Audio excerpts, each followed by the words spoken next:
El enojo es una emoción normal, claro que sí, es normal, es saludable, pero lo más importante es cómo aprendemos a lidiar con ella y cómo a través de nuestro desarrollo aprendemos a gestionarla de una u otra manera.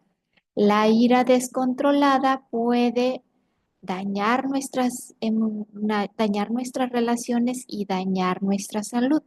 El enojo, pues, forma parte de las emociones básicas de todos los seres humanos y es muy importante distinguir el enojo de lo que es la violencia. Enojo y violencia son dos cosas muy distintas, porque mientras el enojo es una emoción que surge cuando nosotros nos sentimos amenazados y nos ayuda a defendernos de aquellas potenciales daños de nuestro medio ambiente, la violencia es una conducta aprendida que está dirigida a hacer daño de manera consciente o inconsciente. Entonces no es lo mismo enojarnos que ponernos violentos, ¿de acuerdo? Entonces, enojarse es sano, forma parte de nuestras emociones y lo necesitamos. Cuando nosotros reprimimos el enojo, puede haber muchas consecuencias negativas, las cuales no siempre van a ser pequeñas esas consecuencias. Podemos llegar a tener consecuencias bastante graves como a la mejor, pues hasta enfermedades crónico-degenerativas, ¿de acuerdo? O rompimientos en nuestras relaciones. La ira puede provenir de estímulos internos o externos.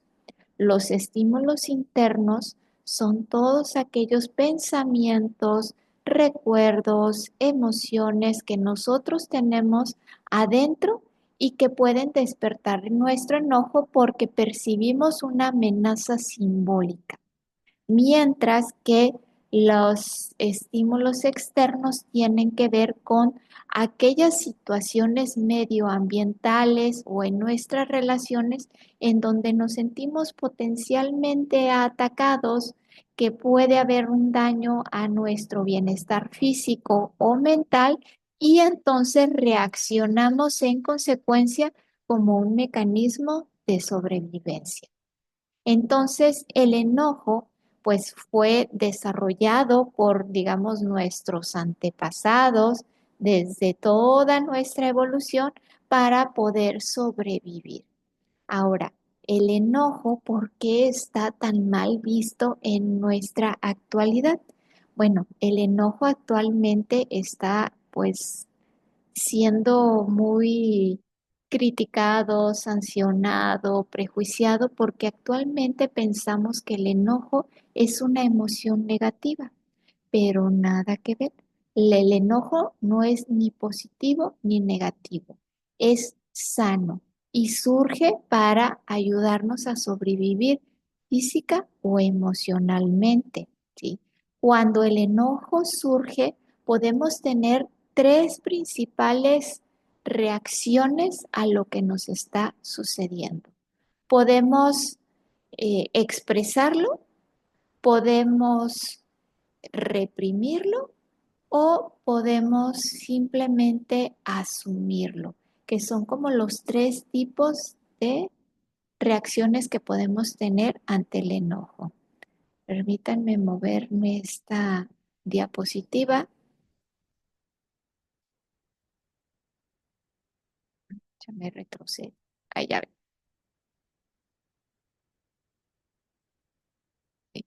Es decir, que las personas no nos enojamos. Todas las personas nos enojamos, pero no todas las personas nos enojamos de la misma manera.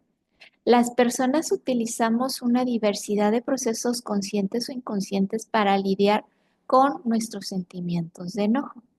Las tres reacciones principales, como les decía, una es expresarlo, otra es reprimirlo y otra es calmar o asumir que estamos enojados y buscar la manera de apaciguar esos sentimientos.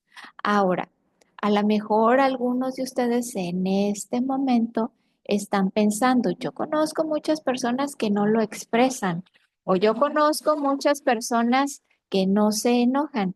Déjenme aclararles el panorama respecto a este punto, que es una duda muy común que surge durante la consulta, ¿sí? Todos nos enojamos, pero todos expresamos el enojo de manera diferente. Hay personas que lo expresan y esas expresiones de enojo pueden ser expresiones muy abiertas o expresiones muy atenuadas, ¿sí? Como lo es las expresiones pasivo-agresivas, en donde las personas no manifiestan de manera directa que están enojados cuando, por ejemplo, dicen, bueno, pues no pasa nada, ¿sí? O dicen, por ejemplo, ah, sí, al cabo no me molesta, ¿sí? O tal vez mandan otro tipo de indirectas todavía mucho más disfrazadas, como puede ser a lo mejor solamente voltear los ojitos y poner ojitos de huevo cocido, como decimos comúnmente, torcer la boca, cruzarse de brazos, voltear la mirada, retirarse del lugar, etcétera, etcétera. Pero a final de cuentas son expresiones de enojo, unas más atenuadas que otras, ¿sí? Y están las expresiones abiertas y directas de enojo, que son las más reconocibles o las más destacadas, que es cuando una persona, pues, tal vez sí nos dice estoy enojado o grita o dice todo aquello que le está molestando, que son expresiones abiertas de enojo. La represión, como como es en el sentido real, es cuando la persona no manifiesta ninguna señal de enojo, ni verbal ni no verbal, y simplemente actúa como si no estuviera pasando absolutamente nada. Esa es técnicamente la represión, ¿de acuerdo? Entonces, todas estas son formas de gestionar lo que es lo que es el enojo. Aunque ustedes no lo crean, aquellas personas a las que comúnmente nosotros le decimos que hacen berrinche, están a su modo gestionando el enojo, ¿sí? Es decir, que hay gestiones del enojo mm, más funcionales o adaptativas que otras, pero a final de cuentas son gestiones, algunas más carentes y otras más adaptativas hacia lo que es el enojo, pero a final de cuentas todas entran dentro de la categoría de gestión o manejo del enojo, ¿sí? Algunas no buenas y algunas más buenas que otras, ¿de acuerdo? Pero ahí están presentes y es lo que, primero que nada, cuando entramos en un proceso de atención, pues vamos a tratar de identificar cuáles son sus recursos emocionales para manejar el enojo. Algunos son pues muy débiles y otros son tal vez mucho más estrictos y rígidos, pero ahí están presentes y son las que tenemos que aprender a identificar. Muy bien, hasta aquí recuerden que si tienen alguna duda o alguna pregunta a través de lo que es Zoom o a través de lo que es Facebook, no duden en preguntarla, ya sea a través de lo que es el chat de lo que es el grupo o acá también lo pueden manifestar en un comentario y vamos a ir resolviendo las dudas poco a poquito, ¿de acuerdo? No se queden con ninguna pregunta, para eso estamos aquí el día de hoy, ¿sí? Ahora, ¿de qué depende de que unas personas tengan una gestión del enojo más abundante, más diversificada, más flexible y otras más rígida, más carente o más explosiva? Vamos a platicarlo en este momento.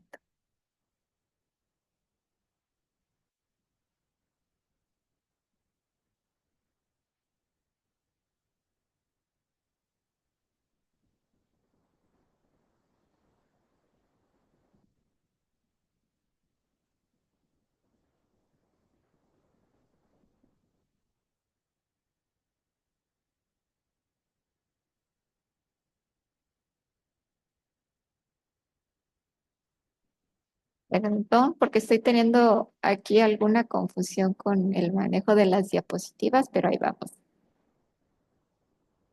Bien, ¿por qué hay personas que se alteran más que otras? otra de las preguntas como, como que, ¿por qué? ¿Por qué mi esposo? ¿Por qué mi hijo? ¿Por qué mi padre? ¿Por qué mi hermano? ¿Por qué mi jefe? ¿O por qué mis compañeros de trabajo? Unos pueden gestionarlo de una mejor manera y otros de una peor manera. Bueno, hay dos explicaciones o dos factores principales que no son los únicos, pero sí son los que más van a predominar en este manejo del enojo de alguna manera pudiéramos decirlo, natural que cada persona tiene. Bien, se debe principalmente a que existen factores genéticos, educativo, familiares y del desarrollo que están involucrados. ¿Sí? ¿A qué nos referimos? Bueno, en factores genéticos podemos reconocer que existe algo que se llama temperamento.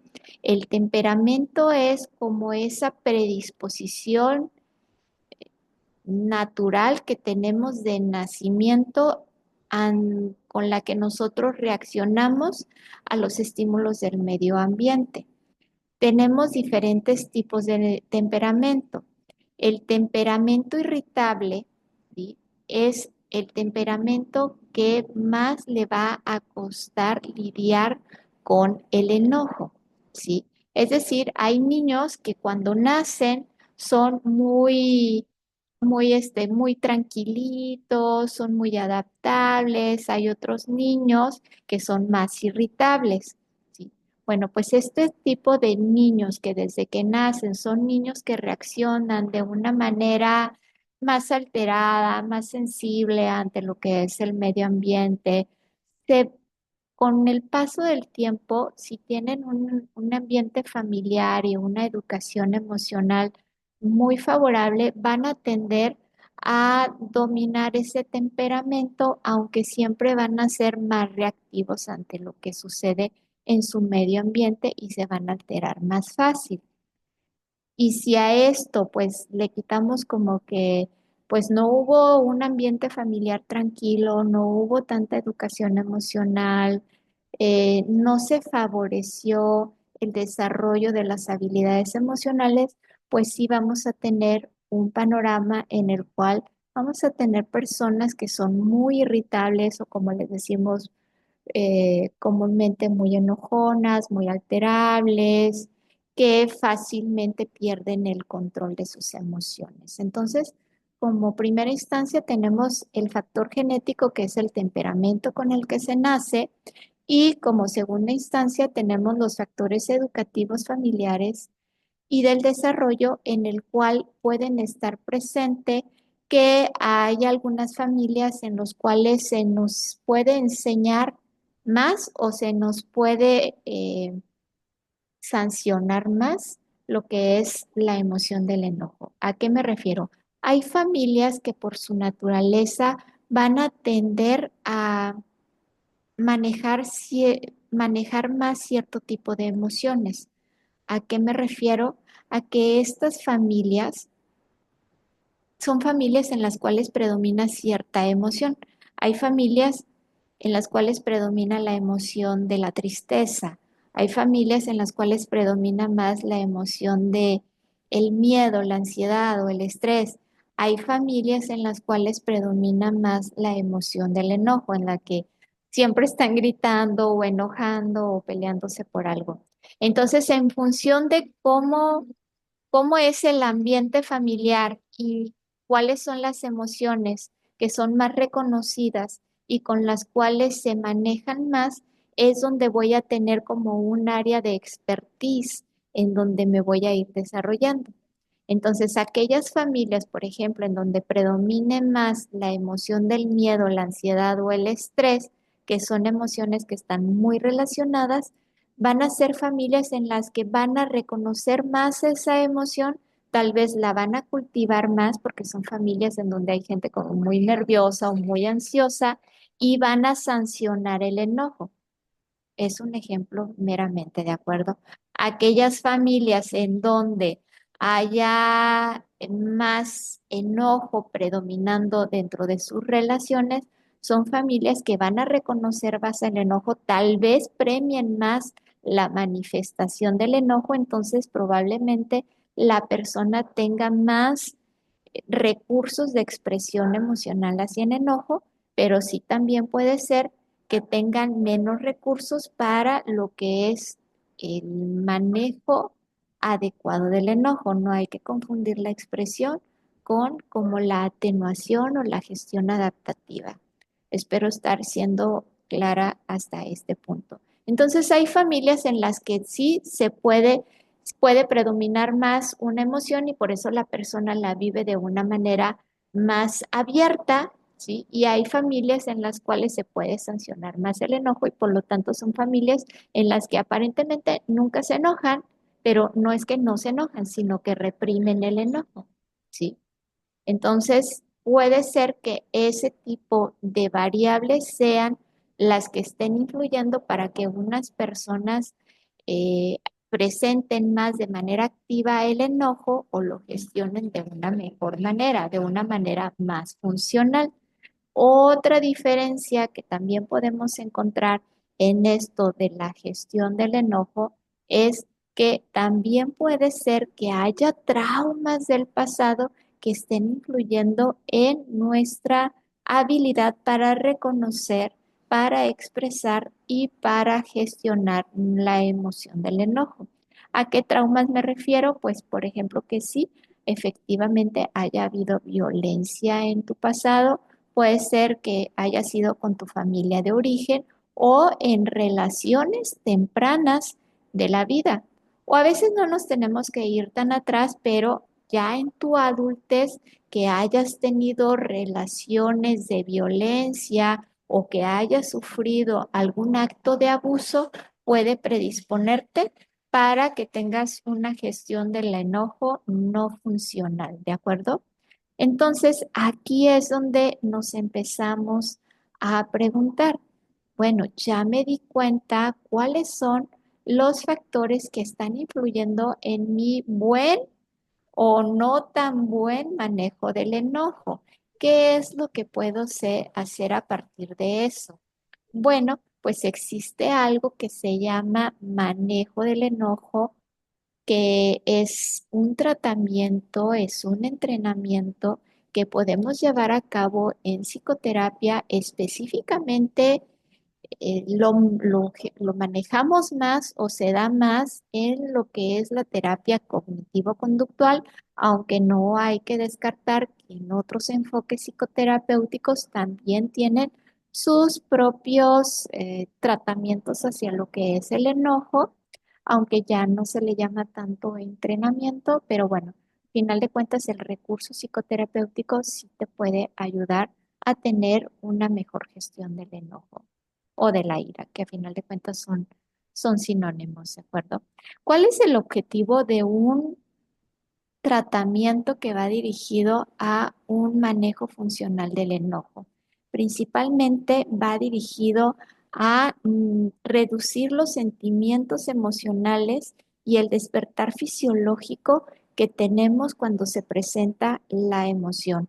De ninguna manera, y esto es muy importante que lo aclaremos, el manejo del enojo en psicoterapia está dirigido a que no te enojes. Es muy importante aclararlo porque luego vienen muchos pacientes muy frustrados y me dicen, es que me dijeron en mi casa que para qué vengo a terapia si me sigo enojando, si me sigo molestando. Y aquí es donde viene, bueno, un adecuado uso de las expectativas, aclarar las expectativas desde un principio, que no se trata de que no te enojes. El enojo es normal y es sano sentirlo y es más sano expresarlo de una manera funcional y adaptativa. ¿A qué me refiero que es sano vivirlo? Bueno, pues porque una persona que no se enoja, bueno, pues pudiera estar presentando un problema emocional importante. ¿Sí? ¿A qué me refiero? Permítanme, aquí se movió algo en el chat. Ya. ¿A qué me refiero? Bueno, pues que una persona que no se enoja, pues pudiéramos estar teniendo un problema del desarrollo que está ahí manifestándose, un problema de personalidad que se está haciendo presente o también pudiera estarse presentando o siendo un síntoma a lo mejor de una depresión, ¿sí? O de una ansiedad que está ahí escondida, que se presenta muy funcional la persona ante la vida, pero que a final de cuentas, si no está reaccionando ante los peligros del medio ambiente, es porque hay un trastorno mental mucho más fuerte que le está impidiendo reconocer sus emociones. Y otro punto muy importante también a tener en cuenta es que las personas que no se enojan, ¿sí? Que no pueden ni reconocer ni reaccionar con enojo, son personas desprotegidas ante la vida, ya que el enojo como emoción surge de manera evolutiva para que nosotros nos podamos defender de nuestro medio ambiente, es decir, surge para asegurar la sobrevivencia. Entonces, aquella persona que no se enoja, pues es una persona que no se va a defender y es una persona que va a estar, pues, en defensa ante el medio ambiente. Entonces, sí, chicos y chicas, enojarse es sano. Lo que haces con el enojo puede ser ahí que se convierte en algo sano o en algo insano. Muy bien. ¿Cómo se trabaja el enojo ya en terapia? Y aquí ya vienen los tips, que es probablemente lo que ustedes están esperando de esta plática.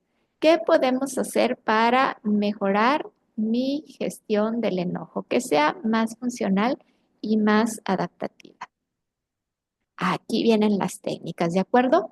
Bien, eh, eh, tal vez me voy a ver un poco técnica en esta parte, pero sí es importante aclarar que las técnicas para el manejo del enojo se pueden dividir en tres, ¿sí? Aquellas que están dirigidas a el manejo de los pensamientos, aquellas que están dirigidas a disminuir las sensaciones fisiológicas del cuerpo cuando la persona está molesta y aquellas que están dirigidas a mejorar la relación con las demás personas, ¿sí? Entonces, estas tres grandes categorías son las que se abordan en un proceso psicoterapéutico. Manejo de pensamientos, disminución de las sensaciones fisiológicas y mejorar la relación con las demás personas. Y ahora sí, vámonos con la primera. En manejo del pensamiento, primero que nada, lo que trabajamos o lo que tú ya puedes empezar a trabajar ahí donde me estás viendo o escuchando es empezar a detectar cuáles son aquellos pensamientos negativos, disfuncionales, desadaptativos que te están haciendo molestarte más de lo que corresponde. Es decir, puede ser que tu enojo sí sea bastante razonable respecto a lo que está sucediendo allí en tu vida, pero que se está saliendo de proporción, ¿sí? El enojo puede ser justo, pero el nivel del enojo, el motivo del enojo puede ser justo, pero el nivel del enojo puede ser desproporcionado para lo que está sucediendo. Y en este caso, tenemos que aprender a detectar los pensamientos negativos que nos están sacando de quicio, que nos están haciendo perder la proporción de las cosas. A este tipo de pensamientos se les llama distorsiones cognitivas y es importante aprender a distinguirlas para tener un mejor manejo del enojo. Sí. El primer pensamiento que nos hace que perdamos la proporción de las cosas y que reaccionemos o hiperreaccionemos es la falacia de justicia. ¿Qué es la falacia de justicia? Es un tipo de pensamiento o creencia en donde yo considero que todo lo que sucede o las personas que están a mi alrededor deben de ser justas y equitativas todo el tiempo conmigo. Esta sobreexigencia de justicia puede hacer que yo pierda muy fácilmente los estribos porque considero que la vida debe de ser justa siempre conmigo en todo momento y bajo cualquier circunstancia y con cualquier persona.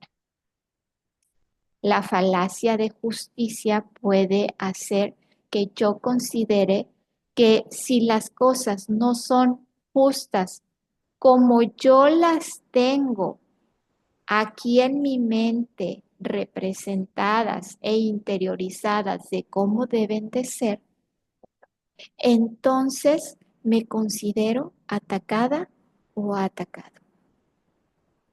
La personalización es otro tipo de pensamiento negativo o distorsión cognitiva en la cual yo percibo que todo lo que sucede a mi alrededor tiene que ver conmigo.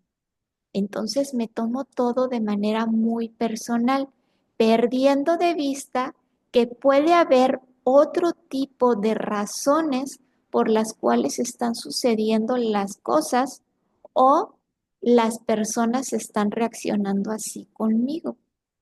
¿A qué me refiero? A que muchas veces cuando, por ejemplo, alguien me saluda, no me saluda, se le olvida algo, no me devuelven la llamada, no me contestan lo suficientemente rápido, si me dan mal el cambio en la tienda o alguien se me atraviesa cuando voy conduciendo, considero que las personas están haciendo ese tipo de acciones para atacarme porque quieren hacerme un daño a mí.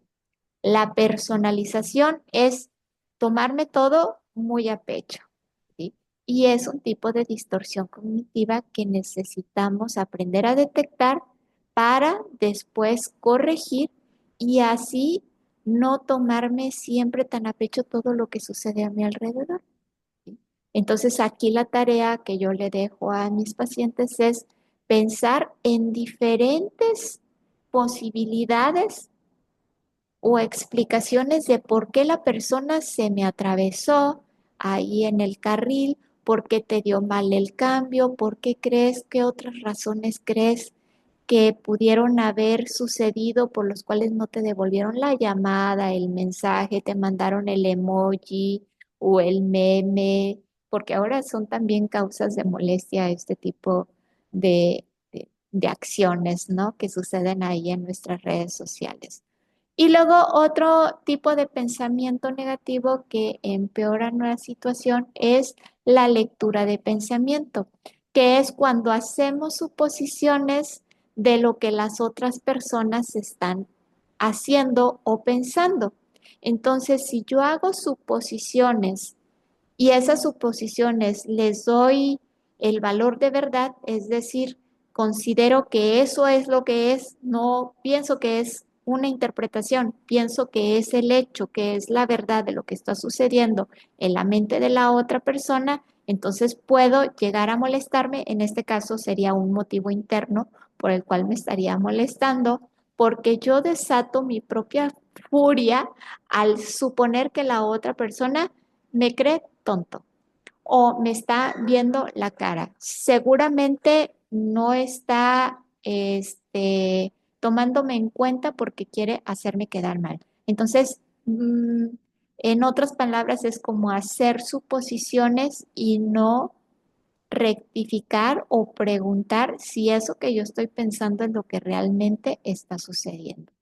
Entonces, la primera técnica consiste en detectar estos errores de pensamiento, estos pensamientos negativos, estas distorsiones y empezar a hacer los cambios de interpretación, de pensamiento que me ayuden a gestionar de una mejor manera esto que me está pasando aquí adentro y así no hiperreaccionar.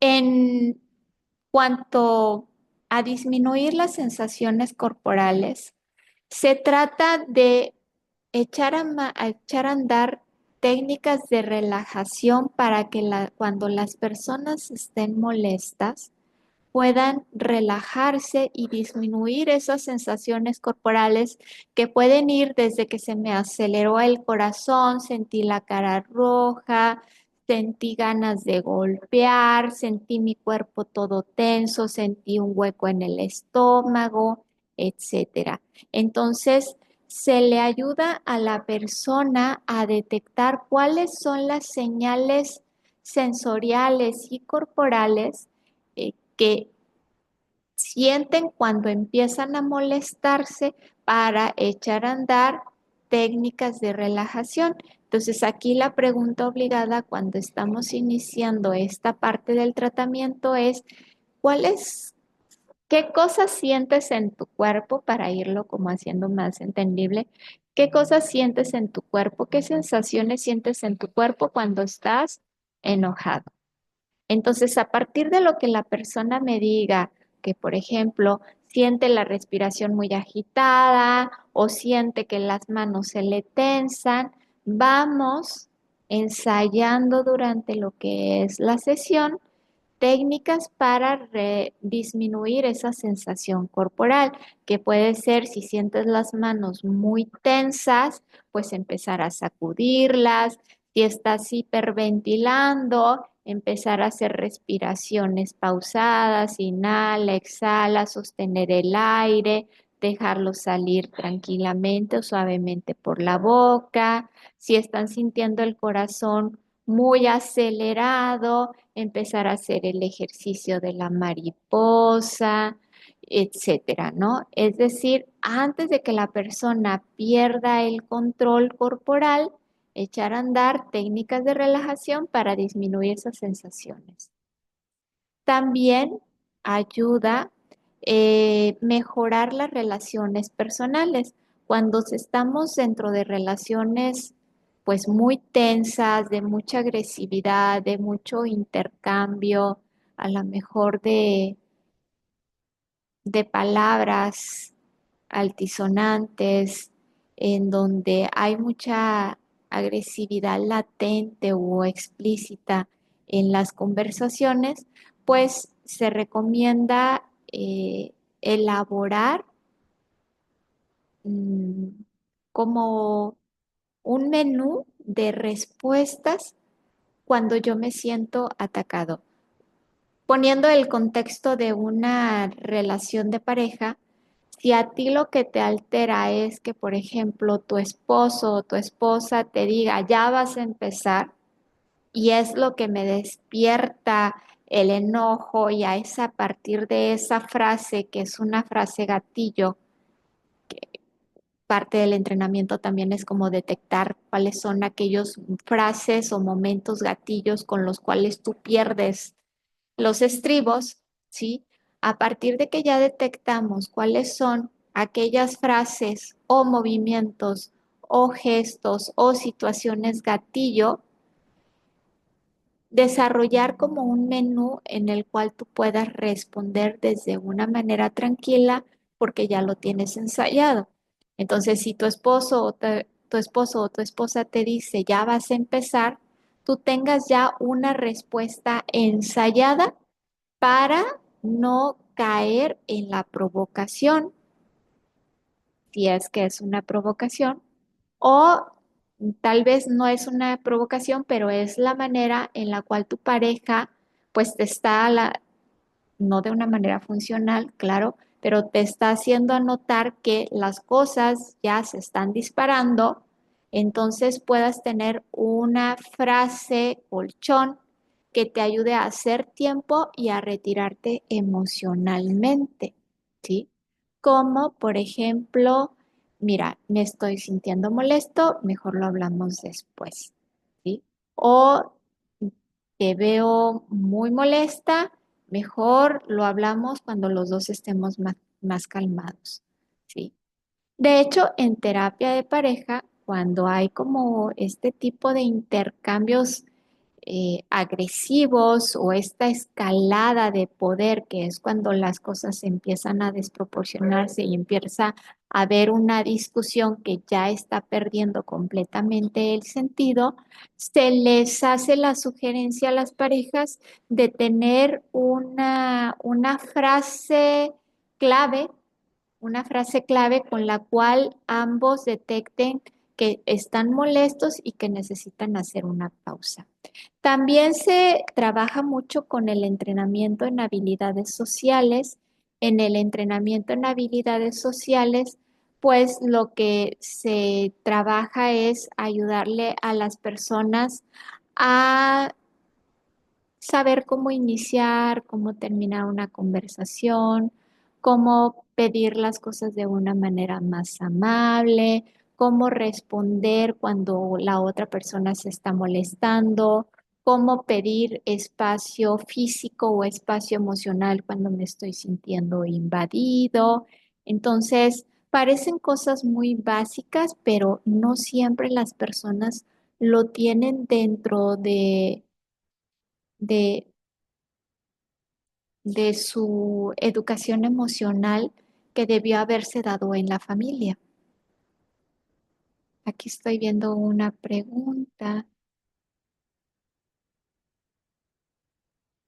Ok, aquí me están comentando en el chat, ¿se pudiera repetir una frase como tipo mantra para bajar los efectos corporales? Excelente, sí, claro que sí. De hecho, también forma parte de las técnicas, gracias Sandra, forma parte de las técnicas para el manejo del enojo, no solamente el manejo del enojo, sino también para el manejo de la ansiedad. En los ataques de ansiedad se les sugiere a las personas desarrollar un mantra. Hay una serie de mantras que ya existen. Ay, la verdad es que no soy experta en mantras, pero las podemos buscar en internet muy fácilmente. Pero la verdad es que yo siempre les digo a los pacientes que desarrollen su propio mantra.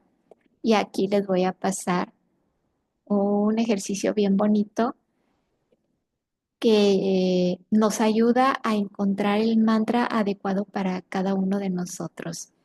¿En qué consiste para tener el mantra adecuado? Porque debe de ser personal, debe de, debe de ser algo que a ti te ayude, con lo cual tú te identifiques.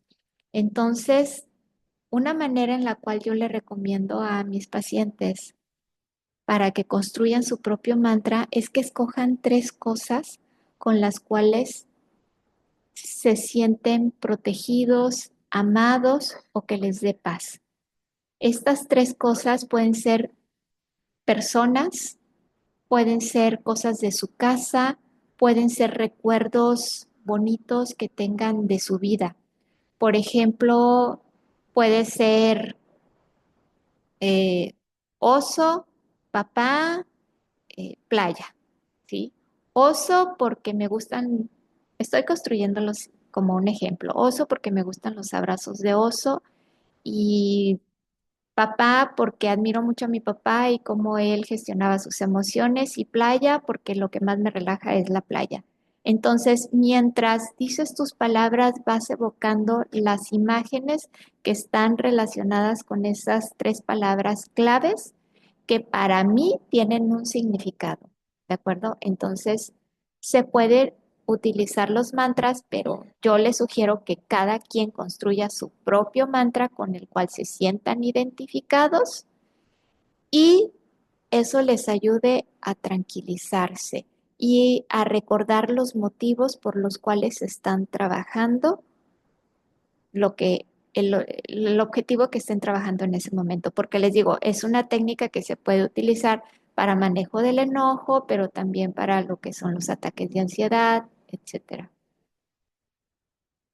Es como traer aquí me están escribiendo, es como traer una imagen al pensamiento, por ejemplo, Rosa, ¿sí? Porque a lo mejor alguien que se llama Rosa, que tú quieres mucho, te da mucha paz, o Rosa porque recuerdas a las rosas que son bonitas, que son delicadas y que te trae paz esa imagen, etcétera. Lo mejor es encontrar tus propias palabras que para ti tengan significado. ¿Sí? Em, Permítanme con volver a compartir pantalla.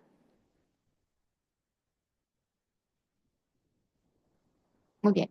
Entonces, en el entrenamiento en habilidades sociales se trata de, de precisamente dar ese acompañamiento que se debió haber dado tal vez durante la infancia, en la familia, en la escuela, pero por muchísimas razones no se dio y entonces se les da durante lo que es el tratamiento psicoterapéutico, ¿no?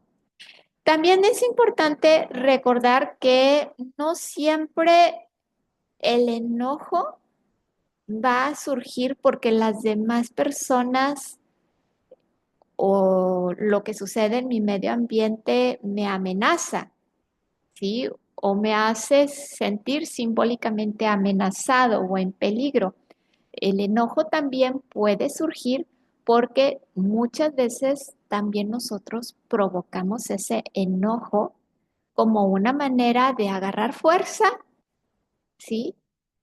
Para darme valor para hacer ciertas cosas. En otras ocasiones, este enojo también puede surgir porque nosotros provocamos daños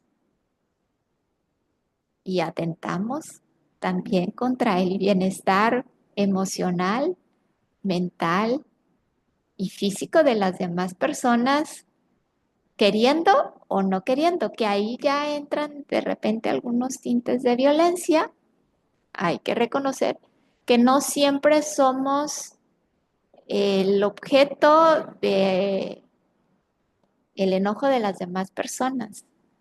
No siempre somos la parte noble o sumisa o víctima, sino que muchas veces también somos nosotros los que provocamos el efecto del enojo en las demás personas y mi enojo sube en escala para responder al enojo que yo mismo provoqué. En ese caso, también tenemos que trabajar esa parte del enojo en la cual yo también tengo que reconocer mi parte, mi responsabilidad en aquello que yo también estoy provocando. Y aquí de lo que se trata es de ser humilde, asumir y aceptar mi responsabilidad emocional en lo que está sucediendo en las relaciones.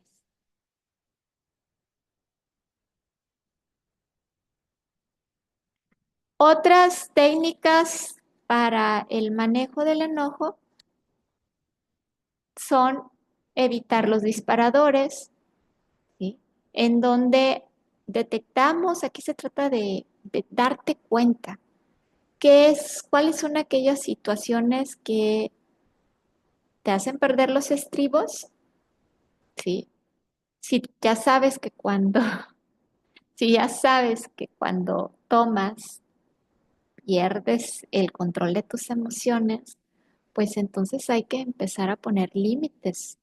Si ya sabes que siempre que sales de casa a última hora, vas con el tiempo al límite manejando, vas a perder los estribos, hay que salir más temprano. Si ya sabes, es decir, aquí es ir como detectando aquellas situaciones que tú ya sabes que ahí es donde el enojo empieza a escalar en ti, que vas a perder los estribos y entonces hay que evitar esas situaciones, hay que buscar frenarlas y encontrar alternativas para realizar las cosas de otra manera. Otra técnica es la de el tiempo fuera, que también es una técnica muy utilizada, en la cual, pues, cuando detectamos que ya estoy teniendo síntomas corporales de que me estoy molestando, de que ya estoy sintiendo mucha agresión latente dentro de la conversación o de la situación en la que estoy, hay que aprender a poner pausa y decir, estoy molesto, en este momento no me siento bien, estoy perdiendo el control, luego hablamos. Aquí luego surge la interrogante de algunos pacientes cuando me dicen, y seguramente a más de uno les habrá sucedido, es que doctora, yo sí digo, luego hablamos, yo sí le digo a mi pareja o yo sí le digo a mi papá o yo sí le digo a mis hijos, ahorita no, luego platicamos porque me estoy enojando. ¿Y qué pasa cuando ellos me siguen a donde yo voy y me van diciendo, es que esto, el otro, el otro, y entonces exploto, ¿no? Es una situación bastante difícil con la cual tal vez más de una vez en la vida nos hemos encontrado, en la que probablemente sí tú estás tratando de poner una pausa, poner un límite y no estás encontrando respuesta favorable en la persona con la cual estás platicando o discutiendo en este caso. ¿Qué es lo que yo les sugiero a los pacientes en ese caso? Primero, en ese momento es perseverar en tu posición de no hay que hablarlo, luego lo platicamos y darles una hora, un día, una fecha en la cual de manera más tranquila van a poderlo abordar. Porque tal vez la persona que en este caso pudiera estar como insistiendo de más y que tú sientes que es lo que te lleva a perder la calma, lo que estás sintiendo es que ya no se va a abordar el tema, que la estás o lo estás ignorando o que no le estás respetando. Aquí lo que yo le sugiero es, una, decirle, sí te entiendo, sí te estoy tomando en cuenta, pero no me siento bien. Mañana lo platicamos en la noche. Tal vez esta clarificación que tú le puedas o esta explicación que tú le puedas dar a la persona le pueda ayudar a tranquilizarse porque puede ser que sea un acto de desesperación en la cual está insistiendo porque piensa que ya no van a poder volver a hablar o a tratar ese tema y está por eso insistiendo. Entonces, una es explicar, persistir, tener calma hasta donde puedas, ¿sí? Y la segunda sugerencia que yo les hago es que cuando estén tranquilos, en momentos en donde no estén enojados, ahí hacer las aclaraciones pertinentes. Mira, cuando tú estás molesto, molesta, quieres que hablemos y yo en ese momento, cuando yo estoy molesto, molesta, no quiero hablar, ¿sí? Si tú te comprometes a dejarme tranquilo hasta que yo me sienta listo para hablar, yo me comprometo a hablar, ¿sí? Porque también si son ustedes de los que no quiero hablar ahorita, pero tampoco quiero hablar después, y luego hago como que no pasó nada e ignoro el tema, pues entonces puede ser que efectivamente la persona está insistiendo mucho en ese momento porque tú en otros momentos o en muchos momentos has dado cerrón a esa carpeta o a esa discusión y ya no has vuelto a hablar del tema, entonces la persona está insistiendo como un acto de desesperación, ¿sí? Aquí me están poniendo un mensaje en donde me comentan, y el otro necesita hablar porque después sobrepiensa. Sí, pudiera ser, efectivamente. La persona tal vez está insistiendo en hablar porque puede ser que esté sintiendo mucha ansiedad, no se va a poder tranquilizar y entonces abordar el tema en ese momento para esa persona se vuelve muy crucial porque si no siente que se le va a dar un ataque de pánico y que no va a poder manejar la ansiedad para esperar hasta el momento de hablar.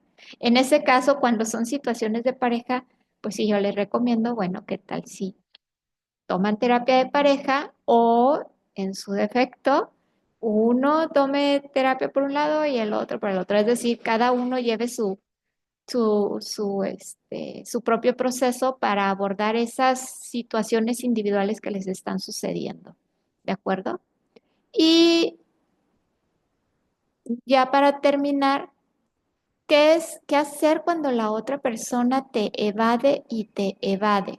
Sí, esos clásicos de que no quieren hablar ahorita, pero tampoco quieren hablar después y luego hacen de cuenta que no sucedió absolutamente nada. Sí, hay muchas situaciones de esas. ¿Qué es lo que yo le sugiero? Hablar. Que la otra persona no quiera hablar no quiere decir que no está escuchando, ¿sí? Dile lo que sientes, ¿sí? Pero si la otra persona no está lista para hablar del tema, aquí hay de dos, que tú también tienes que empezar a reconocer, ¿sí? Una, que su silencio es su respuesta y la otra, que te tienes que preguntar a ti misma o a ti mismo, ¿por qué estás con una persona que no está dispuesta o dispuesto a dialogar? Son las dos cosas que hay que tomar en cuenta. Puedes hablar y decirle lo que sientes, el hecho de que tal vez no sepa cómo expresar sus sentimientos o no sepa qué responderte no quiere decir que no puede escucharte, ¿sí? Y en ese caso le puedes decir, mira, yo sé que tú no quieres hablar o no estás listo para darme o lista para darme una respuesta, pero sí te quiero decir cómo me siento, ¿sí? Si tú me puedes dar una respuesta, está bien, si no te pido por favor que me escuches. Si no te dice nada, el silencio es la respuesta. Si a pesar de esos como intentos de diálogo, la persona sigue haciendo lo mismo, pues aquí lo que tú ya tienes que cuestionarte a ti misma o a ti mismo es por qué sigues estando con una persona que no está dispuesta a dialogar, ¿sí? Y se aplica para todo tipo de relaciones. Muy bien. Bueno, chicos y chicas, hasta aquí llega nuestra plática del día de hoy. Ok, hay un último comentario que por aquí me están diciendo. Cuando dice todo hago mal, mejor no hablar, se sale y regresa después.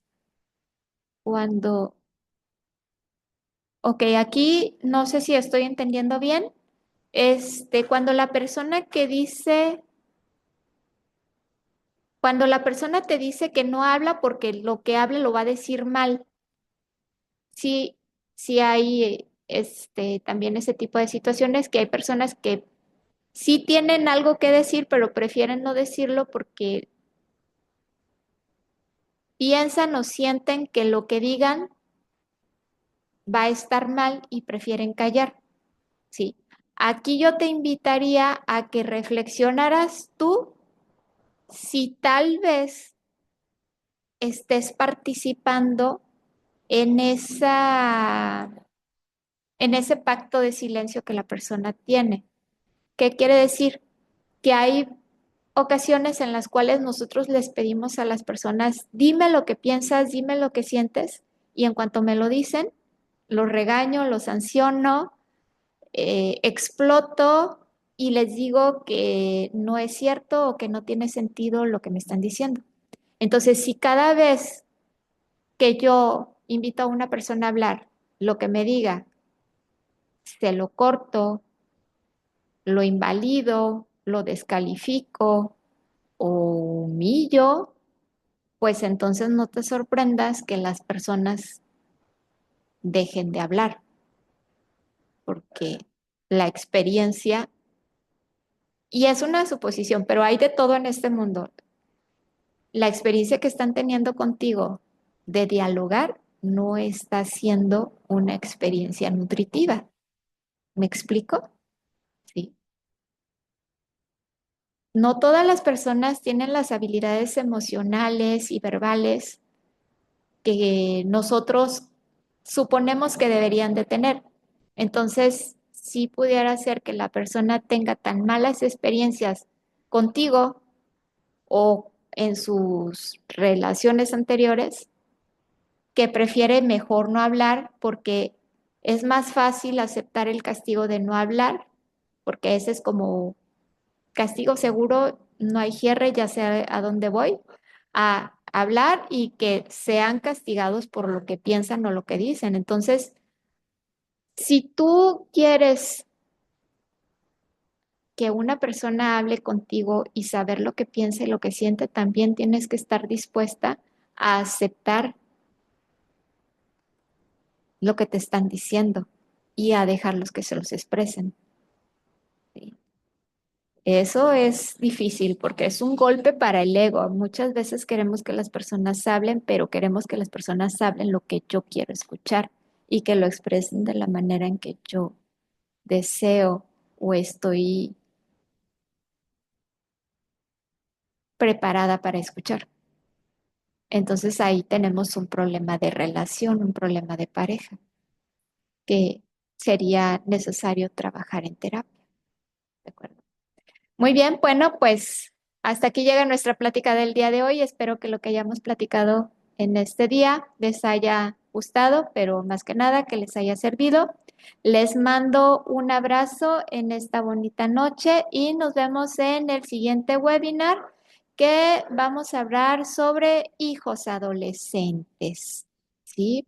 Vamos a platicar sobre cómo es tener hijos adolescentes, cómo lidiar con nuestros adolescentes en casa. Y si no tienes hijos adolescentes, porque tus hijos están chicos, te va a servir porque un día van a ser adolescentes, ¿sí? Y si ya tuviste hijos adolescentes y dices, pues a lo mejor ya no están para mí, es para que comprendas lo que vivieron tus hijos adolescentes y cómo puedes seguirlos ayudando aún en su vida adulta. Muy bien, bueno, pues les mando un abrazo fuerte a todas y a todos ustedes y nos vemos en el siguiente webinar. Hasta luego.